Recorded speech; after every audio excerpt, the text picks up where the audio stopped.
Hello everyone. So today I am going to discuss some very important grammar rules because you have an exam on 1st January. So this lecture is really important for you as I prepare some very oftenly asked errors of past year papers. So please listen it carefully and इसके पहले भी हम 3 से 4 lecture discuss कर चुके हैं error के but ये लेक्चर स्पेशल है क्योंकि आपका एग्जाम है एक को तो मैंने ये बहुत ही स्पेशल जो पास्ट ईयर्स में आए हैं वो रखी एरर्स तो इसको अच्छे से करना ओके तो लेट्स स्टार्ट एंड हाँ one more thing I would like to say क्या है कि मैंने इसके पहले जो नवंबर की करंट अफेयर्स डाले थे उसमें स्टूडेंट्स ने कुछ गलत इंटरप्रेट किया उन्होंने ये इंटरप्रेट करा कि मैंने सिर्फ 40 क्वेश्चंस ही क्यों रखे हैं है ना तो लोगों ने क्या कहा कि सर आपने आपको सर 150 से 200 क्वेश्चंस रखने चाहिए थे वीकेंड के यार आप प्लीज मेरे चैनल को दूसरे चैनल से कंपेयर मत करिए ठीक है मैं सिर्फ यहाँ पे क्वालिटी देने आता हूँ मैं मेरा काम ये है कि मैं वो चीजें आपके साथ शेयर करूं जो आप सीखना चाहते हैं है ना आप मुझे बताओ कि जो चीज आपको ऑलरेडी मिल रही है मैं उसको बताऊं आपको तो वो चीज सही रहेगी कि आप जैसे सपोज मैं 200 क्वेश्चंस अपलोड करता हूँ ठीक है मेरे लिए तो अच्छा काम है ना कि मैं 200 क्वेश्चन लेके बैठ गया और एक पर्टिकुलर क्लास मैंने बना दी यहाँ पे तो वो चीज मैं नहीं करना चाहता ठीक है क्योंकि 200 क्वेश्चंस में से आपको हार्डली 2 से 3 क्वेश्चन याद रहते हैं वीडियो देखने के बाद वो भी लास्ट के ही याद रहेंगे या फिर कोई ऐसा क्वेश्चन आ गया जो बहुत ही फैमिलियर हो आप उससे तो वो आपको याद रहे है ना बाकी आपको वो चीजें याद नहीं रह पाती उसका रीजन ये है कि वीडियो देखते समय आपका केवल ध्यान होता है जो जो बोलने वाला होता है जो स्पीकर होता है उसकी बातों पे है ना तो वो जो आपको कन्वे कर रहा है आपको वही चीजें याद रहती हैं तो मैं ये चीजें नहीं चाहता हूँ मैं सिर्फ वो देने आता हूँ अगर मैंने वो 40 क्वेश्चंस रखे हैं तो वो 40 क्वेश्चंस वो है जिसमें से आप ये कहोगे कि सर आपने जो 40 क्वेश्चंस बताए थे उसमें से 10 क्वेश्चन मुझे एग्जाम में मिले तो यार उसमें मेरी जीत है आज मेरा चैनल बहुत ही छोटे लेवल पे है मुझे पता है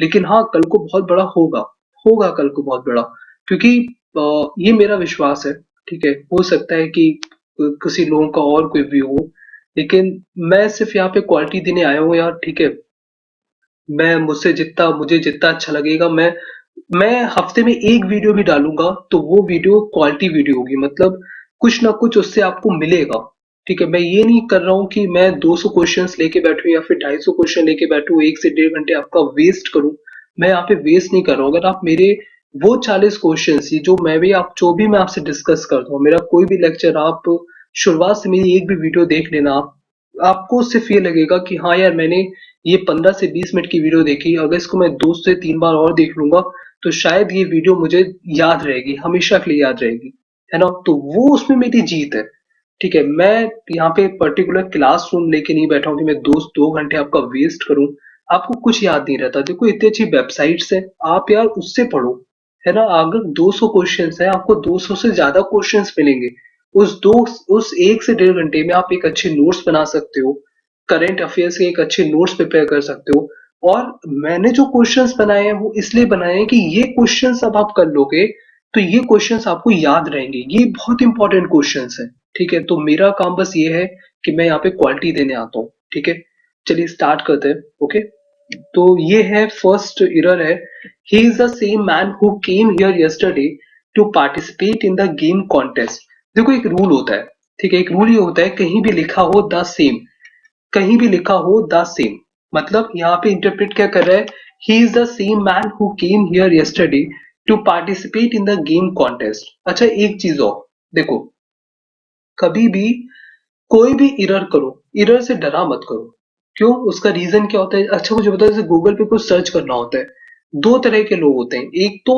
या तो पूरा सेंटेंस लिखते हैं ठीक है हाउ मतलब कुछ भी क्या करना है आपको ठीक है और एक होते हैं जो सिर्फ कीवर्ड लिखते हैं है ना तो बस पूरे एरर्स में कीवर्ड्स देखा करो जैसे जो मैं रूल्स बता रहा हूँ वो रूल्स आपको मिल रहे हैं कि नहीं मिल रहे हैं वो देख लो देखो यहाँ पे लिखा हुआ है he is the same man कभी भी द सेम लिखा हो कहीं भी लिखा हो द सेम तो द सेम के बाद आता है ये रूल बता रहा हूँ ठीक है ये रूल बता रहा हूँ कहीं भी लिखा हो द सेम तो द सेम के बाद या तो एज आता है या फिर दैट आता है द सेम के बाद या तो एज आता है या फिर दैट आता है ठीक है तो अब एज किस केस में आता है और दैट किस केस में आता है जब भी वर्ब जो होती है वो क्लियर लिखी हो जैसे जैसे मैं एक सेंटेंस बोलूं कि this is a same shop that I wanted.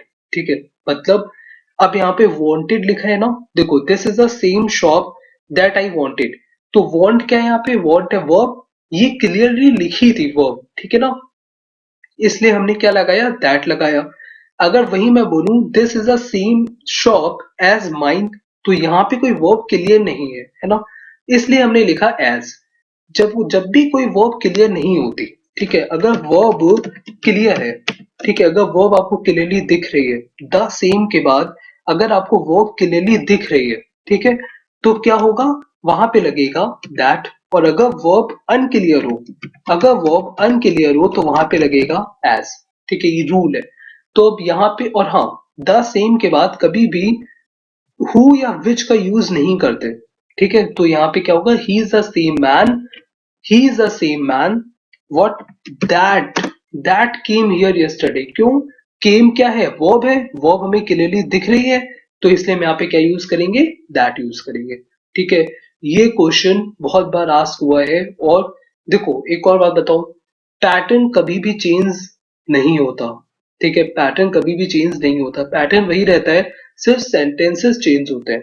ठीक है, तो ये रूल हमेशा लिख लो आप कि द सेम के बाद एज या दैट का यूज होता है। ठीक है, चलो सेकंड देखते हैं। सेकंड लिखा हुआ है, if you would have seen yesterday's cricket, I am sure you would have enjoyed seeing our team bat।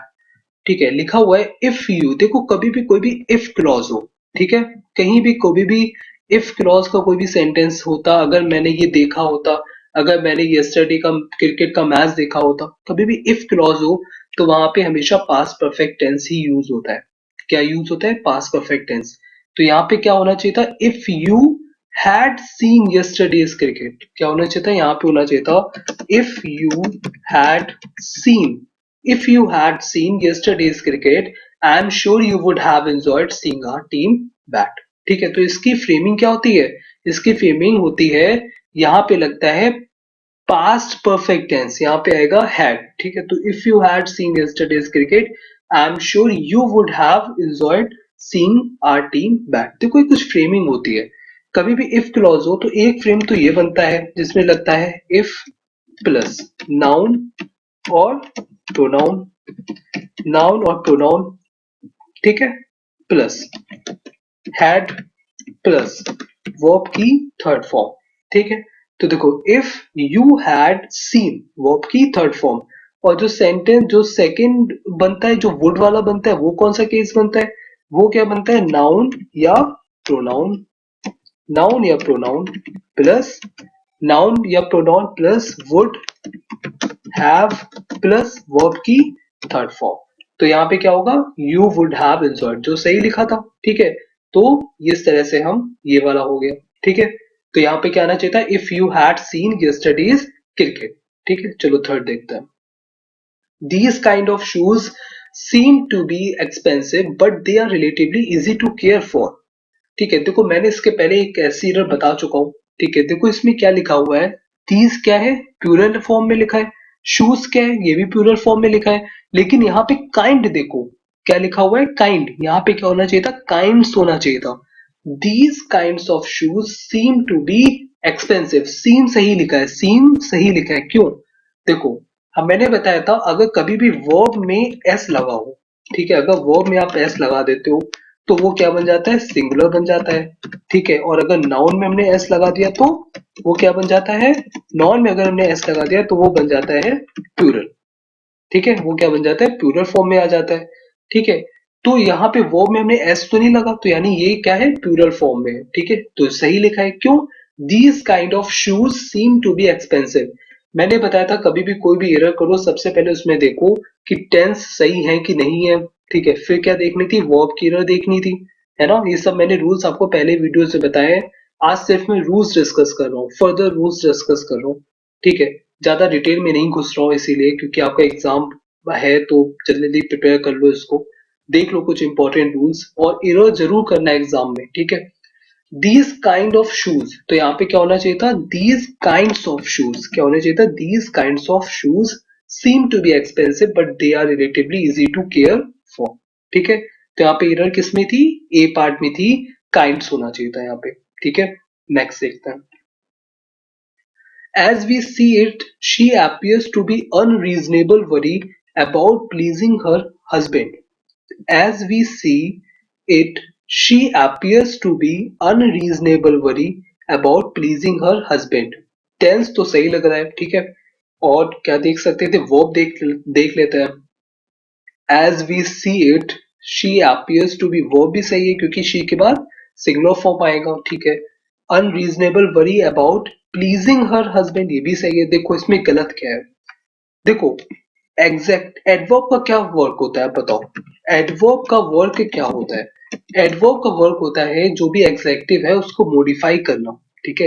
Adverb का वर्क क्या होता है, जो भी एग्जेक्टिव है उसको मॉडिफाई करना, ठीक है।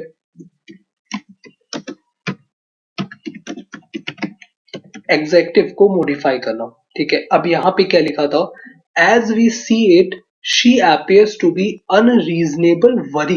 वरी क्या है, वरी है एग्जेक्टिव। वरी क्या है, वरी है एग्जेक्टिव। अब इसको मॉडिफाई करने के लिए अनरीजनेबल भी क्या है, एग्जेक्टिव के फॉर्म में आया है, पर यहाँ पे अनरीजनेबल को हम क्या बना देंगे, एडवर्ब बना देंगे। अनरीजनेबली होना चाहिए, यहाँ पे क्या होना चाहिए था, अनरीजनेबली होना चाहिए था। देखो एग्जेक्टिव, दो एग्जेक्टिव का क्या काम किसी सेंटेंस में, अनरीजनेबल भी एक एग्जेक्टिव, एक प्रॉपर्टी बता रहे कि अनरीजनेबल वरी थी उसको, तो हमने क्या कर दिया, इसको एडवर्ब में चेंज कर दिया। As we see it she appears to be unreasonably worry about pleasing her husband, ठीक है। तो यहाँ पे क्या आना चाहिए था, अनरीजनेबली, ठीक है। चलो नेक्स्ट देखते हैं।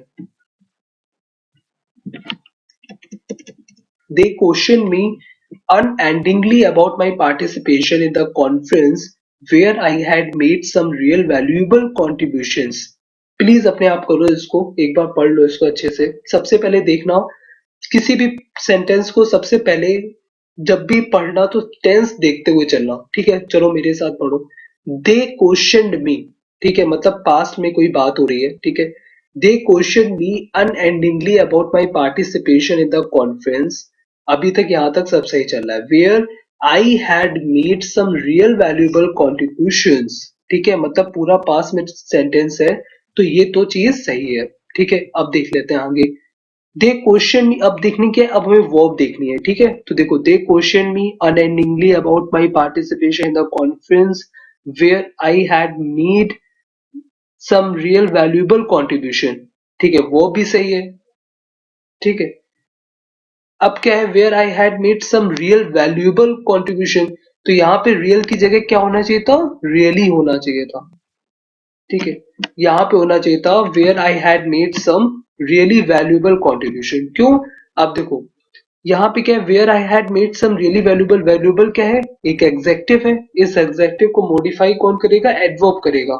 तो यहाँ पे होगा कि where I had made some really valuable contributions, ठीक है। तो यहीं पे सेम एरर है प्रीवियस वाली, जिसमें हमने कर रहे थे कि एग्जेक्टिव को एडवर्ब में मॉडिफाई, एग्जेक्टिव को मॉडिफाई करने के लिए एडवर्ब आता है। तो ऐसे लिखा होता है, as we see it she appears to unreasonably worry about pleasing her husband. ऐसे ये सेंटेंस यहाँ फ्रेम होके आया है। They questioned me unendingly about my participation in the conference where I had made some really valuable contributions. ठीक है, real को हमने चेंज करा रियली में, क्योंकि ये एडवर्ब बनाया हमने इसको, क्योंकि यहाँ पे दो एग्जेक्टिव का क्या काम, एग्जेक्टिव एक ही होगा, उसको मॉडिफाई करने के लिए एडवर्ब आएगा, ठीक है। Next question.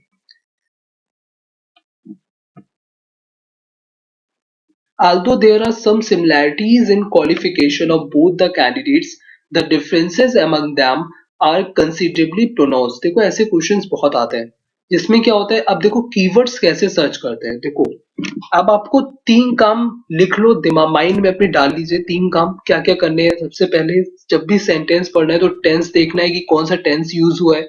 सेकेंड वर्ब देखनी है। थर्ड कीवर्ड्स देखने हैं। और फोर रूल्स देखने हैं। रूल्स जो मैंने आपको पहले बता चुका हूँ, मैं आपको पहले सारे रूल्स बता चुका हूँ, है ना। ये आज मैं फर्दर रूल्स बता रहा हूँ जो मैंने एग्जेक्टिव एडवर्ब के लिए बताए थे, आज मैं सारे डिस्कस कर रहा हूँ, ठीक है। और क्या करना है, आप जो कीवर्ड्स कैसे देखने हैं, जैसे सिंस और फॉर के कीवर्ड्स होते हैं, आल्दो बट के कीवर्ड्स होते हैं। ये कीवर्ड्स है, ये बचपन से पढ़ते आ रहे रूल्स है ना। ये तुरंत माइंड में स्ट्राइक करनी चाहिए, कहीं इसमें तो गलती नहीं है। अब जैसे यहाँ पे लिखा हुआ था, although there are some similarities in the qualifications of both candidates, the differences among them. मुझे बताओ कितने कैंडिडेट्स हैं यहाँ पे, दो है ना, तो दो के बीच में क्या लगाते हैं, बिटवीन लगाते हैं। और जब मोर देन टू पर्सन होते हैं, जब दो लोगों से ज्यादा की बात होती है, तब वहां पे हम क्या लगाते हैं, अमंग लगाते हैं। ठीक है, यहाँ पे क्या आएगा, बिटवीन आएगा। ठीक है, तो ये पूरा सेंटेंस है। यहाँ पे क्या होगा, although there are some similarities in the qualifications, tense सारे सही हैं, और both candidates are differences between them are considerably pronounced। ठीक है, तो यहाँ पे गलती किसमें है, इसमें थी। ठीक है, तो ये होगा between। नेक्स्ट क्वेश्चन देखते हैं।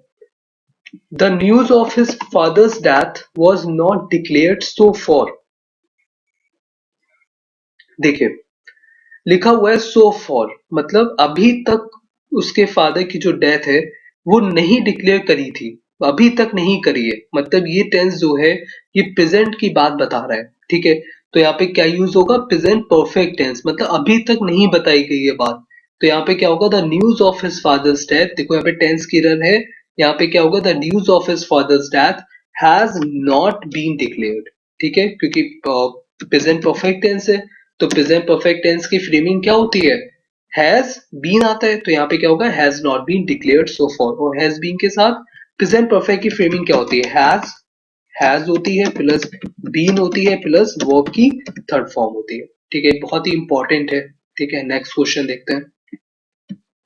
नेक्स्ट लिखा है, जिसमें बहुत सारे स्टूडेंट्स को कंफ्यूजन होता है, कि लिखा हुआ है neither of them are going to attend the company on 10th में। अब देखो इसकी जगह बहुत बड़ा क्वेश्चन लिखा हो और सिर्फ ये छोटी सी एक चीज लिखी हो, नाइदर ऑफ देम, और उसके बाद लिखा हो आर।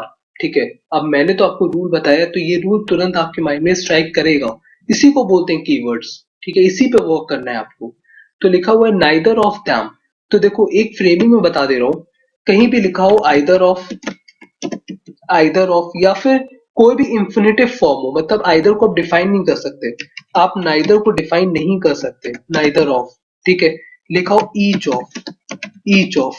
ठीक है, इसके बाद क्या होगा, इसके बाद प्लूरल फॉर्म का आएगा सेंटेंस। ठीक है, प्लूरल फॉर्म में नाउन आएगी या फिर प्रोनाउन आएगा। ठीक है, लेकिन इसके बाद जितने जितने भी जो भी वर्ब होगी वो क्या होगी, सिंगुलर होगी।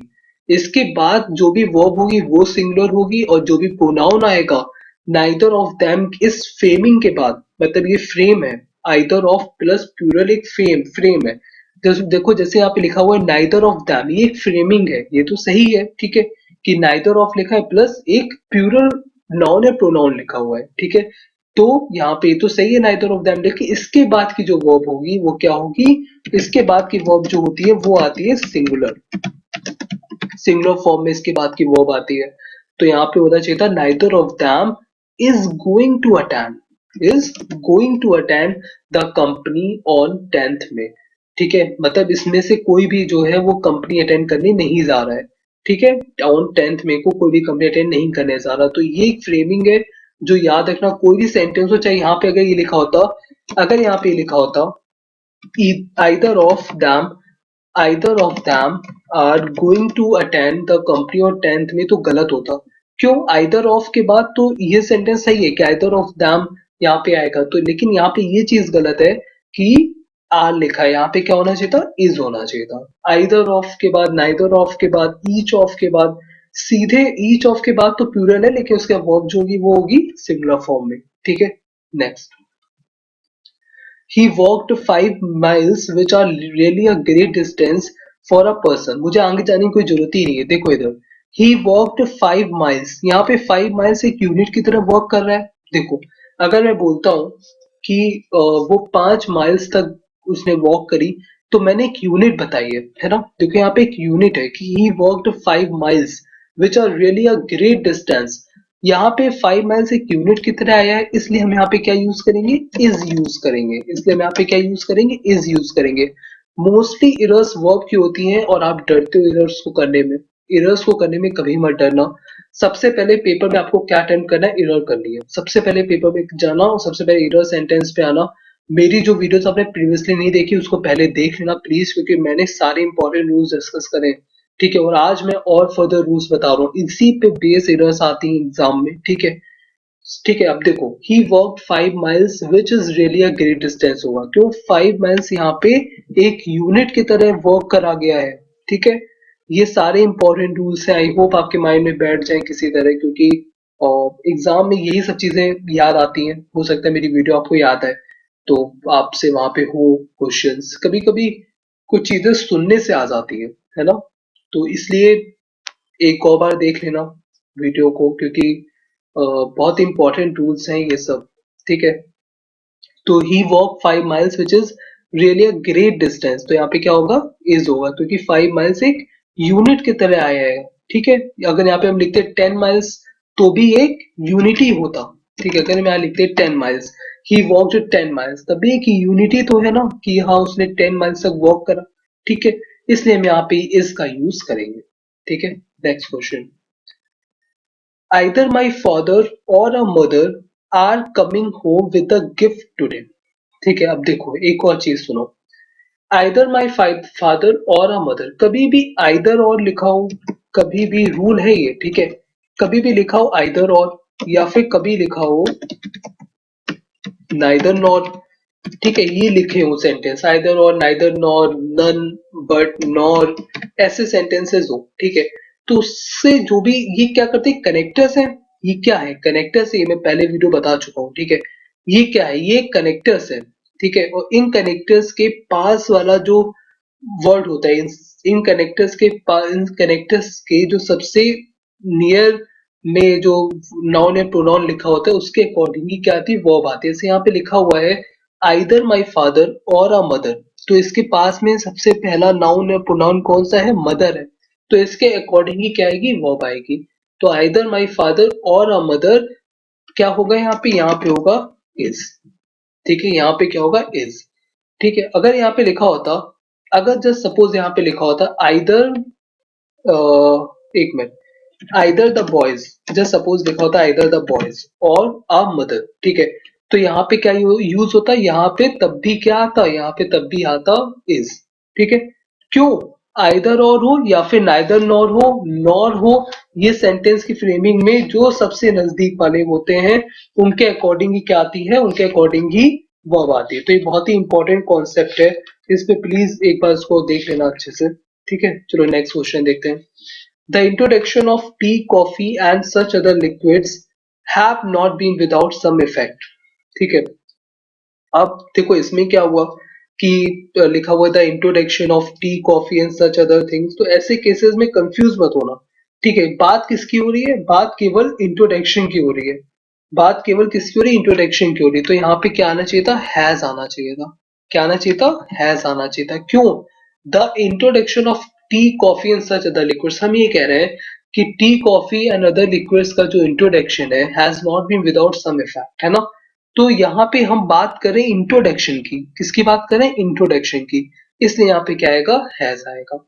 आप एक काम करना, कभी भी लिखा हो कि ऑफ, ऑफ के पहले के सेंटेंस और ऑफ के बाद के सेंटेंस को अच्छे से देखना। अगर यहाँ पे लिखा होता the introductions of, just suppose यहाँ लिखा होता the introductions of tea, coffee and such other things, तो यहाँ पे क्या आता, हैव आता। क्यों हैव आता, क्योंकि यहाँ पे लिखा था इंट्रोडक्शंस की बात हो रही है। यहाँ पे मेन सब्जेक्ट कौन है, इंट्रोडक्शंस, लेकिन हमारा सेंटेंस एक्चुअली था क्या, द इंट्रोडक्शन, तो यहाँ पे आंसर क्या होगा, the introduction of tea, coffee and such other liquids has not been without some effect, तो ये हमारा आंसर हो जाएगा। ठीक है, next question, each of the students in the mathematics class has to write their own method there this semester। देखो जितने sentences हैं सब में अलग रूल बता रहा हूँ। ठीक है, इसलिए प्लीज इसको एक बार अच्छे से सुन लो। Each of the students in the mathematics class has to write their, देखो ईच ऑफ के बाद क्या फ्रेमिंग बताई थी, प्लूरल फॉर्म आएगा। क्या बताया था कि ईच ऑफ लिखा हो, ईच प्लस ऑफ प्लस क्या है, प्लूरल, प्लूरल नाउन या फिर प्लूरल प्रोनाउन। ठीक है, यही बताया था। और इसके बाद के जितने भी वर्ब होंगी या फिर प्रोनाउन होगा वो क्या होगा, सिंगुलर होगा, यही बताया था। तो देखो हैज लिखा है, ये भी सही है। Each of the students in the mathematics class has to write, has सही है क्योंकि हैज ही आएगा इसके बाद। मैंने बताया था वर्ब और प्रोनाउन सिंगुलर आते हैं, लेकिन यहाँ पे लिखा है दियर, दियर रॉन्ग है। क्यों, दियर तो हमारा किस में चला गया, देयर हमारा प्लूरल फॉर्म में चला गया, तो यहाँ पे क्या होगा, यहाँ पे होगा हिज, यहाँ पे होगा हिज। तो आंसर क्या होगा, each of the students in the mathematics class has to write his own method this semester. ठीक है, हो गया। Next, there is only one of his novels that are interesting. किसकी बात हो रही है, मैंने फिर देखो ऑफ आया है, ठीक है ना, ऑफ आया है। अब ऑफ के पहले देखो किसके बारे में बात हो रही है, there is only one of his novels that are interesting. ठीक है, एक नॉवेल की बात हो रही है, there is only one of his novels that is interesting. ठीक है, क्या होगा, दैट इज इंटरेस्टिंग। ठीक है, आई होप अब ये रूल बैठ गया होगा अच्छे से आपके माइंड में। चलो नेक्स्ट देखते हैं। The whole block of flats, including two shops, were destroyed in fire. The whole block of flats, including two shops, were destroyed in fire. किसके बारे में बात हो रही है यहाँ पे, यहाँ पे बात हो रही है होल ब्लॉक। ठीक है ना, होल ब्लॉक की बात हो रही है, द होल ब्लॉक। ठीक है, मतलब जो पूरा ब्लॉक एक यूनिट की तरह माना गया है, इसको क्या है लिखा हुआ, द होल ब्लॉक मतलब एक यूनिट है। जैसे मैंने वहां पे बताया था, मैंने बोला था कि 5 माइल्स लिखा था, एक यूनिट है। अगर मैं बोलूँ 10 माइल्स लिखा हूँ, एक यूनिट है। अगर मैं बोलता हूँ द होल ब्लॉक, ये एक यूनिट है। अगर मैं बोलता हूँ द इंट्रोडक्शन, मैं एक एक चीज को टारगेट कर रहा हूँ, मैं एक चीज के बारे में बात कर रहा हूँ। ठीक है, तो यहाँ पे क्या होगा, the whole block of flats including two shops was destroyed in fire. Was destroyed in fire, तो इसका आंसर क्या होगा, वॉज डिस्ट्रॉयड इन फायर। ठीक है, next, unless I do not see his ticket I will not let him sit here. Unless हो या फिर until हो, ये एक बात ध्यान रखना कि अनलेस और अनटिल क्या है, एक निगेटिव वर्ड है। अनलेस और अनटिल एक निगेटिव वर्ड्स होते हैं। ठीक है, अनलेस, अनलेस एक अनटिल, अनलेस और अनटिल एक निगेटिव वर्ड्स होते हैं। तो इनके साथ अगर हम निगेटिव वर्ड्स के साथ अगर हम निगेटिव लगाएंगे, तो वो क्या होगा, वो सेंटेंस यूजलेस है, वो सेंटेंस सेंसलेस है ही नहीं, वो सेंटेंस सेंस में है ही नहीं मतलब। तो अनलेस के साथ नॉट का यूज नहीं होता, तो यहाँ पे हम क्या लिखेंगे, unless I see his ticket I will not let him sit here. ठीक है, unless I see his ticket I will not let him sit here. तो अनलेस और अनटिल के साथ हम नॉट का यूज नहीं करते, हम नॉट का यूज नहीं करते। ठीक है, तो ये लिख लीजिए कि अनलेस के इस पे बहुत सारे क्वेश्चंस फ्रेम होते हैं कि unless I do not see his ticket, या फिर बहुत बड़ा सेंटेंस लिखा होगा उसके बीच में लिखा होगा अनलेस आई डू नॉट। ठीक है, तो मैं बिल्कुल बेसिक्स पे लेके चल रहा हूँ आपको। ठीक है, तो ये रूल याद रखना। ठीक है, नेक्स्ट देख लेते हैं। Suppose if you are late, हाँ इस पे भी बहुत एरर्स आती है। देखो लिखा होता है कि suppose if you are late, इनको बोलते हैं सुपरफ्लुअस एरर्स होती है। अब देखो यहाँ पे सपोज भी लिखा हो, इफ भी लिखा है, गलत है ना। क्यों, suppose if you are late you will be in trouble. तो सपोज और इफ का मतलब तो एक ही होता है। सपोज मतलब ये होता है अगर ये कर, अगर ये ऐसा होता, अगर ऐसा होता। तो इफ का मतलब भी वही हम कंक्लूड कर रहे हैं, तो हम एक टर्म यूज करेंगे, या तो सपोज या फिर हम इफ यूज करेंगे। ठीक है, तो सेंटेंस के अकॉर्डिंग हम यूज करते हैं सपोज। ठीक है, इफ को हटा देते हैं। तो suppose you are late you will be in trouble, तो यहाँ पे एरर किस में है, इस सेंटेंस में थी कि सपोज और इफ का मतलब तो एक ही होता है। ठीक है, इसलिए यहाँ पे हम सपोज को हटा देंगे। ठीक है, next, perhaps you do not know, I am having a car and a jeep besides a big house in a good locality. देखो एक चीज हमेशा गलती करते हैं आप लोग, वो ये बहुत ही इंपॉर्टेंट एरर है। मैं नहीं बता सकता कि मैंने ये एरर्स कितने एग्जाम्स में देखी है। सुनो, लिखा होता है कि जब भी आप कोई चीज पोजेस करते हैं, मतलब कोई चीज आपके पास होती है, आपके पास किसी चीज का राइट होता है। ठीक है, आपके पास कोई चीज ओन होती है आपकी। जैसे यहाँ पे लिखा हुआ आई एम हैविंग, यहाँ पे हैव जो है ये वर्ब नहीं है। यहाँ पे हैविंग मतलब है कोई चीज पोजेस कर रही है ना। जैसे लिखा हुआ है perhaps you do not know, I am having a car and a jeep. ठीक है, I am having a car and a jeep. Have मतलब यहाँ पे आए कि आपके पास है, जैसे आप बोलते हैं ना I have 4 pens, I have 2 bungalows, आप ऐसे बोलते हैं। ठीक है, तो मतलब वो चीज आपके पास है। आप कभी ये ना लगाना आई एम हैविंग का कोई सेंटेंस नहीं होता। ठीक है, कभी भी हैव के साथ आईएनजी नहीं आएगा जब भी कोई चीज पोजेस में होगी। हैव के साथ क्या, कोई भी आपके से, अभी मैं आपको एक और एग्जांपल बताता हूँ इसका। तो यहाँ पे क्या होगा, perhaps you do not know I have a car and a jeep. यहाँ पे क्या होगा, आई हैव होगा, हैव के साथ आईएनजी नहीं आएगा। ठीक है, ये बात ध्यान रखना, हैव के साथ आईएनजी नहीं आता है, ये रॉन्ग है। जब भी हैव पोजेसिंग में होगा मतलब कोई चीज होगी, अगर यहाँ पे हैव वर्ब में आता, जब हैव वर्ब में होता है, जब हैव वर्ब में आता है तब आप आईएनजी वहां पे लगा सकते हैं, तब आप वहां पे आईएनजी लगा सकते हैं। लेकिन जब हैव कोई चीज आपके पास है, आप बता दो कि ये चीज मेरे पास है, तो आप वहां पे आईएनजी नहीं लगाएंगे। ठीक है, अब जैसे यहाँ लिखा हुआ है perhaps you do not know I am owing a farm house besides two bungalows. ठीक है, अब चलो इस सेंटेंस को सही से देख लो, पढ़ लो क्या लिखा हुआ है इसमें। इसमें लिखा हुआ है perhaps you do not know I am owing. मैंने आपको क्या बताया कि कभी भी कोई चीज आपके पास होती है, आप बता रहे हो तो कि मेरे पास चीज है, तो उसके साथ कभी भी आईएनजी नहीं लगाते। ठीक है, तो यहाँ पे क्या होना चाहिए था, perhaps I own a farm house. ठीक है, perhaps I own a farm house besides two Bangalore. ठीक है, बहुत इंपॉर्टेंट एरर है। ठीक है, नेक्स्ट देखते हैं। He thinks himself as a great scholar. Thinks के साथ कभी एज नहीं आता, थिंक्स के साथ कभी एज नहीं आता, इसको लिख लो यार, प्लीज इसको लिख लो, भूल मत जाना कि थिंग्स के साथ कभी एज नहीं आता, थिंग्स के साथ एज की कोई फॉर्मेशन नहीं होती है। ठीक है, क्या आएगा यहाँ पे, he thinks himself a great scholar. ठीक है, चलो नेक्स्ट देखते हैं। Mister Durai would rather spend a quiet evening than attending a party. देखो मैंने एक रूल बताया था, पैरेललिज्म का रूल बताया था। ठीक है ना, कि पैरेललिज्म ऑलवेज फॉलो होती है। पैरेललिज्म वहां भी फॉलो होती है जहां पे कनेक्टर्स यूज होते हैं। जैसे यहाँ पे कनेक्टर क्या है, यहाँ कनेक्टर है रेदर, रेदर और का, यहाँ पे कनेक्टर है रेदर देन का, सॉरी, यहाँ पे कनेक्टर है रेदर देन। ठीक है ना, रेदर देन यूज होता है। अगर मैं बात करूं आइदर और, वो भी कनेक्टर, मैं बात करूं और नाइदर नॉर, ये भी कनेक्टर है। तो एक पैरेललिज्म फॉलो करता है। जैसे नाइदर के साथ जो आएगा वही नॉर के साथ आना चाहिए। मतलब जैसे मैं बोलूं कि ही नाइदर स्टडी नॉर प्ले। ठीक है, ही नाइदर स्टडी नॉर प्ले, ये सही है। अगर मैं बोलूं he neither study nor playing तो गलत हो जाएगा। क्यों, जो नाइदर के साथ जैसी वर्ब आई है वैसी ही नॉर के साथ आनी चाहिए, क्योंकि ये कनेक्टर्स है। अगर मैं ये बोलता he neither studying, he neither studying nor play, तो ये भी गलत है। लेकिन अगर बोलूं he neither study nor studying nor playing, तो ये सही हो जाएगा, है ना। तो जो रेदर के साथ आएगा वही देन के साथ आएगा, जो कनेक्टर्स है उनके साथ वैसे ही आना चाहिए। जैसे मैं लिखा था mister Durai would rather spend a quiet evening than attending a party. तो mister Durai would rather spend, देखो रेदर के साथ क्या आया है, स्पेंड आया है। ठीक है, रेदर के साथ क्या है, स्पेंड आया है। तो देन के साथ भी क्या आना चाहिए था, अटेंड आना चाहिए था। ठीक है, तो mister Durai would rather spend a quiet evening than attend a party. ठीक है, तो ये बहुत ही इंपॉर्टेंट लेटर है, ये भी रूल अपने माइंड में आप रख लीजिएगा। ठीक है, चलो नेक्स्ट देखते हैं। The lifeguard would not let the children to swim at the deep end of the pool।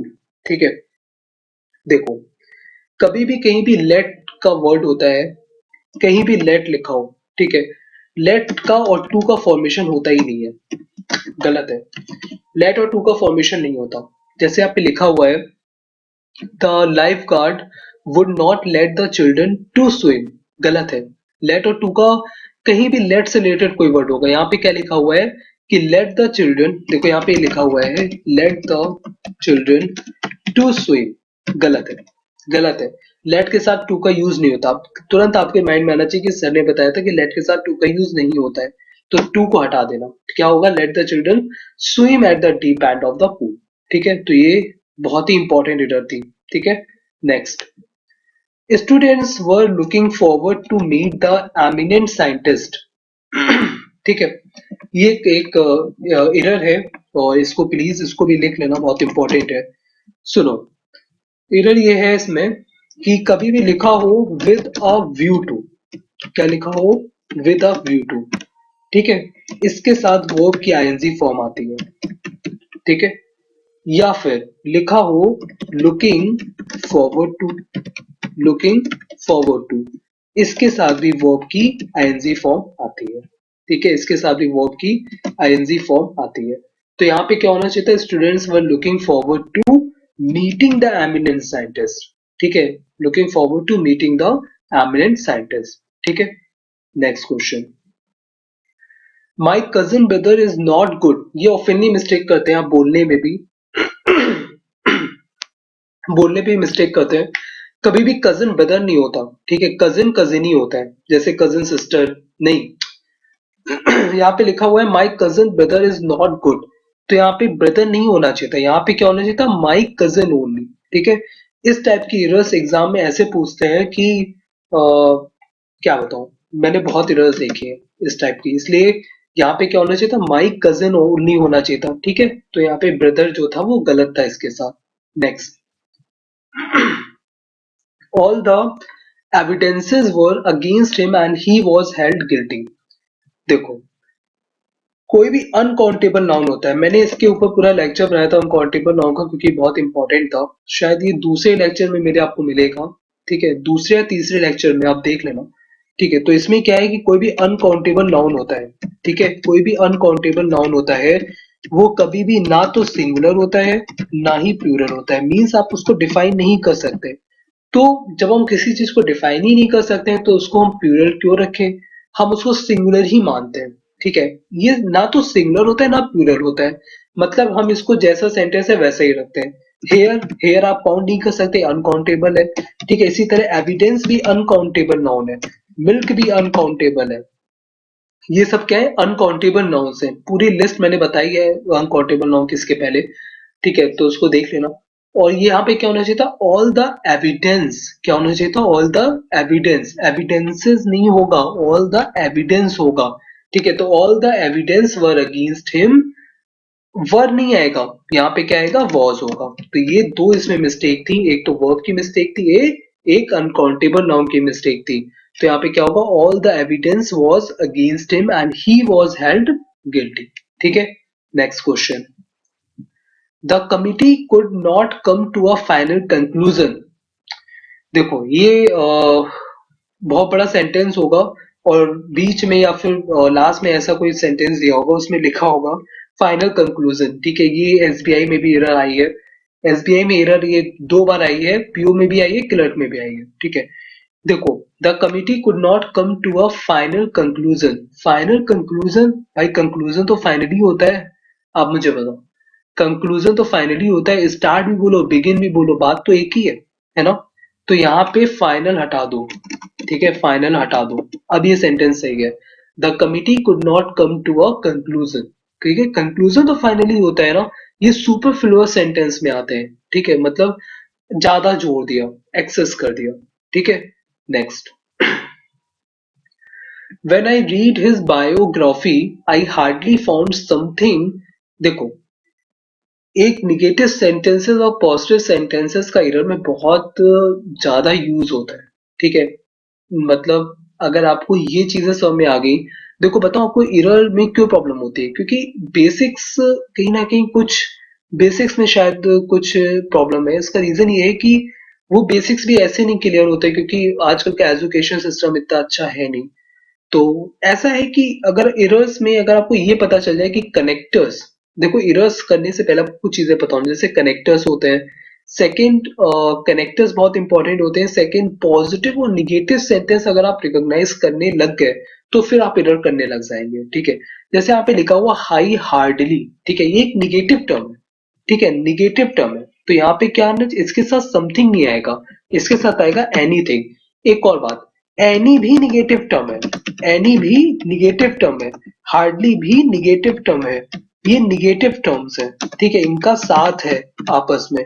तो लिखा हुआ है when I read his biography I hardly found anything in his character that I could admire. तो यहाँ पे क्या something लिखा हुआ था, यहाँ पे आंसर क्या होगा, I hardly found anything in his character that I could admire. ठीक है, तो ये एरर्स प्लीज एक बार और देख लीजिएगा। इसका रीजन ये है कि ये अगर रूल्स आपके माइंड में बस ये रूल्स एग्जाम में रहे, हो सकता है इसमें से आपको सारे रूल्स बताऊं, ठीक है, लेकिन सुनने से चीजें और क्लियर होती है ना। तो इस वीडियो को एक बार और देख लो, क्योंकि सारे रूल्स मैं चाहता हूँ प्लीज एरर करना यार। और पहली बात तो wish you very very happy new year. ठीक है, और मे बी ये ईयर आपके लिए बहुत अच्छा हो। ठीक है, और लाइक और शेयर करना ना भूलेगा, अपने फ्रेंड्स के साथ शेयर करना ना भूलेगा। अगर आपको वीडियो अच्छी लगी हो तो लाइक जरूर करिएगा, और अगर आप न्यू है तो सब्सक्राइब कर लीजिएगा, क्योंकि सब्सक्राइब करने से मेरी वीडियोस आपके पास इजीली अवेलेबल हो जाती हैं। और एक और गुड न्यूज़ है कि नेक्स्ट ईयर से हम कॉन्टेस्ट रखेंगे। ठीक है, मतलब कॉन्टेस्ट हम कुछ अपनी तरफ से कॉज करना चाहते हैं कि एक कॉन्टेस्ट हम ऑर्गेनाइज करने का प्लान कर रहे हैं कि अपनी हर वीडियोस में कोई कॉन्टेस्ट रखें। तो जो भी 3 विनर्स होंगे जो उसका आंसर्स देंगे, ठीक है, एक अच्छे से क्वेश्चंस पुट करेंगे। जो फर्स्ट 3 आंसर्स देंगे उनको हम प्राइज देंगे। ठीक है, प्राइज में क्योंकि अभी तो हम एक लो लेवल पे हैं, ठीक है, तो अभी तो हम 50 रुपीज तक के प्राइस देंगे, मतलब 50 रुपीज तक के हम रुपीज ही देंगे मतलब। तो ये हमने रखा है कि हम एक कॉन्टेस्ट रखा करें ताकि हम एक कॉज कर पाए, क्योंकि आपकी मंथली मैगजीन शायद 40 टू 50 रुपीज की रेंज में आती है। तो हम उसके लिए कुछ करना चाहते हैं कि हम आपकी हेल्प कर सकें जितनी हम कर सकते हैं अभी।